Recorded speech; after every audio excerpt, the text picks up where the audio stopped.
नमस्कार, आप देख रहे हैं DRM टाइम्स 24 न्यूज। अवार्ड का 2026 में बाढ़ में आज सम्मानित तमाम टीचर को क्या कहिएगा मैम? अच्छा लग रहा है, पटना भी हुआ है, आज बाढ़ भी हो रहा है। ये ग्लोबल आइकॉन अवार्ड जो अभी आज पाँचवा सीज़न था आज बाढ़ अनुमंडल के लिए, और यहाँ अभी बाढ़, मोकामा, बख्तियारपुर, अठमलगोला, फतुहा, बहुत जगह से इसके सारे सरकारी प्राइवेट विद्यालय, महाविद्यालय के प्राचार्य, शिक्षकगण, महिला शिक्षिकाएं भारी संख्या में आज भी यहाँ उपस्थित हुई थी। तो इससे आपको एक तो पता चला होगा कि शिक्षकों का बहुत झुकाव है, जो सम्मान समारोह के लिए किया जा रहा है उन्हें बहुत ही उसके लिए वो मतलब उत्सुक हैं, आ रहे हैं, संवाद कर रहे हैं। और इस प्लेटफॉर्म से मैं शिक्षकों को केवल यही संदेश देना चाहती हूँ कि आप शिक्षक समाज के सर्वोच्च व्यक्ति हैं, आपका सम्मान सर्वोच्च है। सरकारों ने जो आज तक आपकी उपेक्षा की है वह पीड़ादायक है, आपका शोषण हुआ है और उस शोषण का जवाब आपको देना होगा। आप अपनी ताकत को पहचानें, आप एकजुट हों, आप अपना प्रतिनिधि चुनें और वह प्रतिनिधित्व ऐसा होना चाहिए जो आपकी आवाज़ बनने की ताकत रखे और आपकी आवाज़ को सड़क से सदन तक उठाने में सक्षम हो। मैं इसी मंच से कहना चाहूँगी कि अब आपको अपने संघर्ष के दौर से निकलने की आवश्यकता है। परिवर्तन बहुत ज़रूरी है। आप परिवर्तन लाएं और एक बदलाव का रूप दिखाएं बिहार को और संदेश दें पटना शिक्षक निर्वाचन क्षेत्र से कि बिहार में शिक्षा का जो अलग जगह रहे हैं जो हमारे शिक्षक, वो शिक्षक कमज़ोर नहीं है, वह शिक्षक दबा कुचला नहीं है। उनको मौका मिलेगा तो वह बहुत बेहतरीन करके दिखाएंगे और बिहार को की तस्वीर बदल कर रखेंगे। तमाम बिहार के तमाम टीचर हैं, जो शिक्षक हैं, जो उनको सम्मानित नहीं हो पाते हैं, शिक्षा के या पॉलिटिशियंस होते हैं, उनके लिए क्या संदेश रहेगा मैम? शिक्षकों का जो कार्य है ना, शिक्षक जो समाज के निर्माता हैं, जिनके हाथों में हमारे नौनिहालों का भविष्य है, हमेशा राजनीति का शिकार हुआ है। राजनीतिक रूप से उनका शोषण किया गया है। यह एक लंबे समय से आपको दिखा होगा। आज पटना शिक्षक निर्वाचन क्षेत्र में 5-5 बार से जो प्रतिनिधि लगातार चुन के आए हैं, उनसे पूछिए जाकर कि आज शिक्षकों की बहाली के लिए कौन जिम्मेवार है। उनको शिक्षक प्रतिनिधि इसलिए बनाया जाता है कि वो शिक्षकों के हक की लड़ाई लड़े, वो शिक्षकों की आवाज़ बने। उनकी जो समस्याएं हैं, चाहे समान वेतनमान की समस्या हो, चाहे पारदर्शी ट्रांसफर पॉलिसी की बात हो, चाहे इंफ्रास्ट्रक्चर में डेवलपमेंट की बात हो, चाहे आधुनिकता की बात हो, जो आधुनिक इंफ्रास्ट्रक्चर नहीं मिल रहा है, टीचर्स को जो एक बढ़िया वातावरण नहीं मिल पा रहा है, शैक्षणिक वातावरण नहीं मिल रहा है, जो प्रशिक्षण नहीं मिल पा रहा है शिक्षकों को, उसके हक की बात हो, चाहे महिला शिक्षिकाओं की सुरक्षा और उनका जो ट्रांसफ़र, उनके लिए जो ट्रांसफ़र पॉलिसी है उसकी बात हो, चाहे वित्त रहित शिक्षकों की बात हो, जो आज 40 वर्षों से वित्त रहित शिक्षक एक उपेक्षा का शिकार हो रहे हैं, उनके लिए क्या हुए? जो उनका शिक्षक प्रतिनिधि था पटना शिक्षक निर्वाचन क्षेत्र से, वह क्या उनकी आवाज़ को रख पाया सदन में, सरकार में? क्या उनके हक की लड़ाई लड़ी गई? तो आपको एकदम जवाब मिलेगा कि बिल्कुल उनके हक की लड़ाई लड़ी ही नहीं गई और आज भी शिक्षक उस उपेक्षा के शिकार हैं। लेकिन हम लोग आगे आए हैं और हमें बहुत समर्थन है। सारे शिक्षकों की इच्छा है कि यह परिवर्तन हो और परिवर्तन की आवाज़ निकल कर आ चुकी है और हम लोग मजबूत शिक्षा के रूप में एक मजबूत अपना परिचय दे दीजिएगा। मेरा नाम डॉक्टर दिव्या ज्योति है। मैं सामाजिक और शैक्षणिक क्षेत्र से मैं लगातार काम करते रही हूँ। आज शिक्षकों की भावना को देखते हुए उनकी आवाज़ पे मैं पटना शिक्षक निर्वाचन क्षेत्र से चुनाव लड़ने जा रही हूँ। जाइएगा तब शिक्षक के लिए क्या कीजिएगा मैम? हम शिक्षकों के लिए हमारे पास बहुत लंबी योजना है। हम सबसे पहले उनके सम्मान का जो हक है उनका, उस हक को दिलाएंगे। उनके साथ जो उनका जो बहुत सारा डिमांड है, बहुत सारी समस्याएं हैं, एक एक करके समस्याओं को अगर गिनना शुरू करेंगे तो लंबी समस्याओं की लिस्ट है, लेकिन हम लोग उस पर काम करेंगे। चाहे समान वेतनमान का काम हो, चाहे उनके ट्रांसफ़र पॉलिसी के काम हो, चाहे सेवा सुरक्षा का बात हो, पेंशन योजना जो स्पष्ट की उसकी रणनीति स्पष्ट नहीं है उसकी बात हो, चाहे महिला शिक्षिकाओं की सुरक्षा की बात हो, चाहे बहुत सब तरह के अवकाश की बात हो, चाहे उन पर जो शिक्षकों पर जो कई तरह के कार्यों की जिम्मेवारी शैक्षणिक कार्य के इतर गैर शैक्षणिक कार्यों में जो उनको इन्वॉल्व किया जाता है उसकी बात हो, ये सभी में सुधार की आवश्यकता है और इन सब चीज़ के लिए आवाज़ उठाएंगे और एकदम सुधार ला कर दिखाएंगे। इसके साथ साथ जो अब आज के डेट में जो दुनिया मतलब ग्लोबल हो चुका है, AI का ज़माना आ चुका है, आधुनिकता आ चुकी है शिक्षा में। तो वो अभी और हम लोग क्या कर रहे हैं, हम लोग मूलभूत जो अभी भी संरचना है, मूलभूत जो इंफ्रास्ट्रक्चर है, उसी की लड़ाई लड़ रहे हैं। स्कूलों में बेंच डेस्क नहीं है, स्कूलों में भवन नहीं है, स्कूलों में अच्छे लैब नहीं है, स्कूलों में प्रशिक्षण के लिए कोई व्यवस्था नहीं है। इन सारी चीज़ों को सुधारने की आवश्यकता है। एक अच्छा शैक्षणिक माहौल शिक्षकों को कार्य करने के लिए दिया जाएगा और जिससे कि वह बेहतरीन शिक्षा प्रदान कर सके।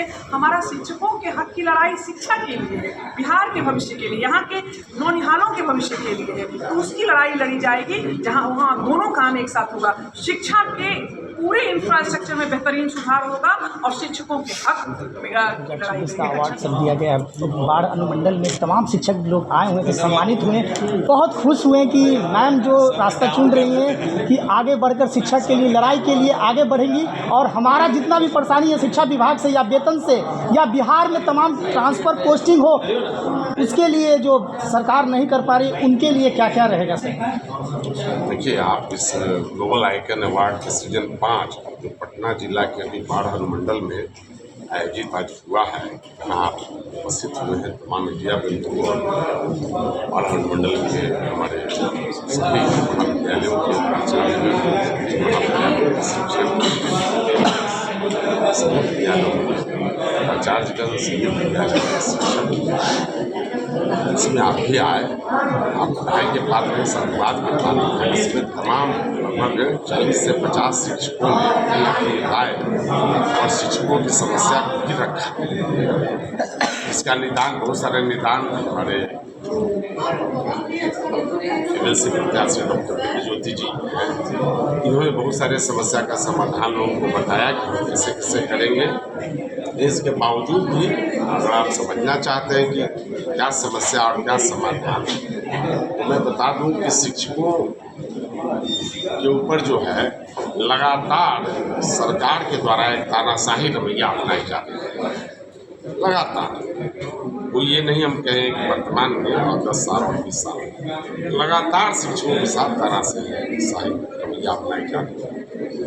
जो भारत जिस शिक्षा पद्धति के लिए जाना जाता रहा, जिस गुरुकुल शिक्षा की संस्कृति दुनिया को भारत के माध्यम से मिला, वहाँ तो गुरुकुल की शिक्षा तो समाप्त हो ही गई। लेकिन अगर शिक्षक कुछ सैद्धांतिक स्तर पर उस तरह की शिक्षा देने का प्रयास कर रहे हैं, वो 10-12 गैर शैक्षणिक कार्य में लगा करके जो उनके वक्त को, उनके मेरिट को, उनके एनर्जी को जो क्षय कराया जा रहा है, हम उसको निजात दिलाएंगे, ये आपको विश्वास दिलाते हैं ज्योति जी के नेतृत्व। दूसरा, पेंशन जो बंद कर दिया गया है राज्य सरकार के द्वारा, पेंशन योजना को हम हर हालत में लागू करवा दें, चाहे इसके लिए हम तमाम समर्पित शिक्षकों को जान क्यों न देना।